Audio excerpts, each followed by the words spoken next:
What makes a game the game of the year?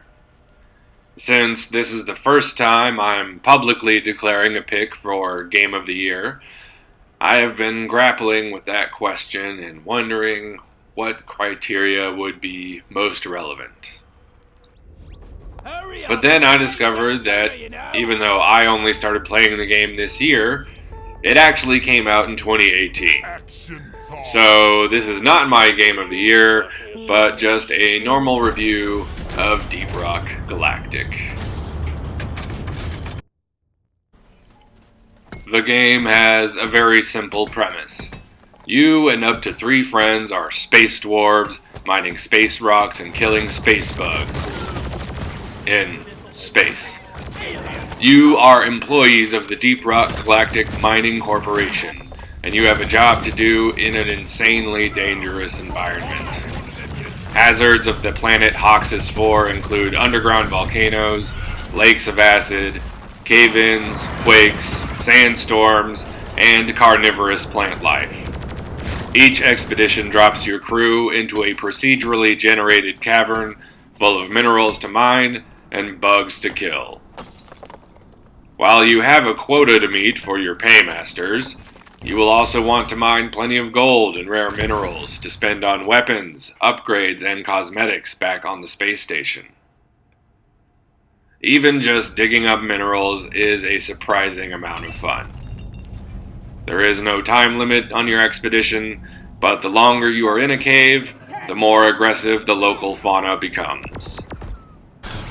The first time my crew had to dig in and fend off a swarm, hoping we ran out of bugs before we ran out of bullets, was one of the most exhilarating experiences a video game has given me all year. One that never diminished with repetition. The incoming swarm was never any less harrowing, nor did surviving ever feel less of a triumph.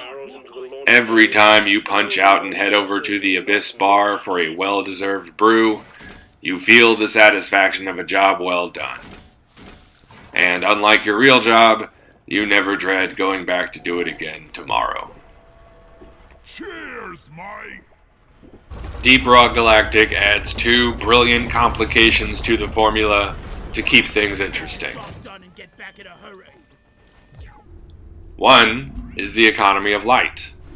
It's very dark in these underground caverns, so your dwarf carries a supply of flares. Not only do they provide temporary illumination, it's also a lot of fun to just toss them around. And they act as a way to mark your progress. If you find a cavern with no burnt out flares on the ground, you know you haven't been there yet. The other complication is that you can never carry enough ammo to last through the whole expedition.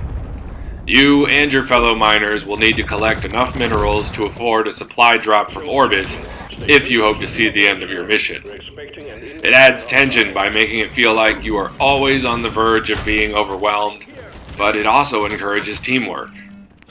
When you call in a drop, it's not just for you. There's a pickup for each member of the team. Sometimes this even leads to tactical decisions, like one dwarf giving up his resupply to make sure the gunner can keep shooting, or so the driller can have enough fuel to dig a path back to the ship. Teamwork is actually what Deep Rock Galactic does best. It is designed so that cooperative play is not only encouraged, but necessary. Everyone can't just go do their own thing. You and your squad must communicate and work together if you're going to live long enough to spend all that hazard pay. It's not just that there are too many bugs for one dwarf to shoot. You can reach more places and mine more precious resources in less time by combining your abilities. There are 4 character classes to choose from, and while they can all kill bugs and dig rocks, each comes with their own unique set of tools. The gunner, for instance, specializes in putting lead down range, but he also carries a portable shield that can buy you some safe space in the middle of a swarm, as well as a zipline launcher that makes it much easier to cross chasms and climb caverns. The engineer has a deployable auto turret, and a platform gun that can create stable places to stand in the hardest to reach crevices of Hox's 4. The driller doesn't do a whole lot of damage in combat, but he can quickly create a dwarf-sized tunnel through solid rock, making him a vital asset not just in mining, but also the last-minute dash back to the ship. My squad has never found the scout's skill set to be particularly useful, but the game does allow for doubling up classes, and the 2-gunner team seems to be very effective. While any of these classes are capable of soloing a mission, you will achieve greater rewards with less effort if you work together.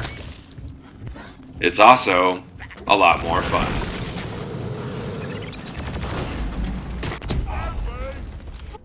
Deep Rock Galactic's solid core gameplay is buoyed by a charming art style and a sense of humor that revels in its silliness.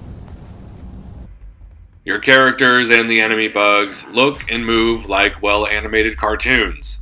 Explosions are beautiful bursts of color, and the caverns can be just as breathtaking to look at as they are dangerous to explore. Management is hilariously transparent about how expendable you are versus company property.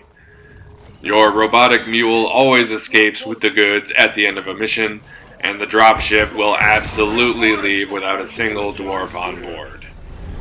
It's also a lot of fun to mess around in the space station between missions, getting drunk on space booze, dancing, and kicking barrels around while you try to decide on your next expedition. Some sessions, my friends and I will spend more time chatting back at the station than we do actually mining.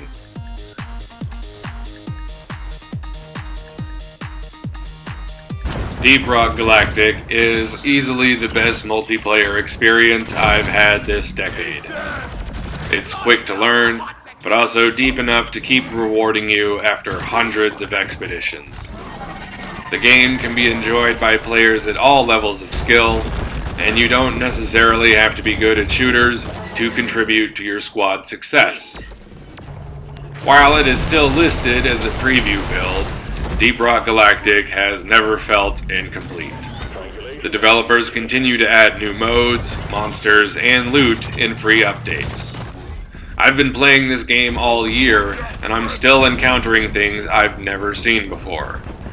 If you and some friends are looking for a game with a low commitment to high fun factor ratio, Deep Rock Galactic is well worth diving into.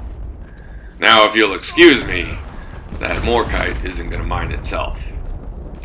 Get behind something!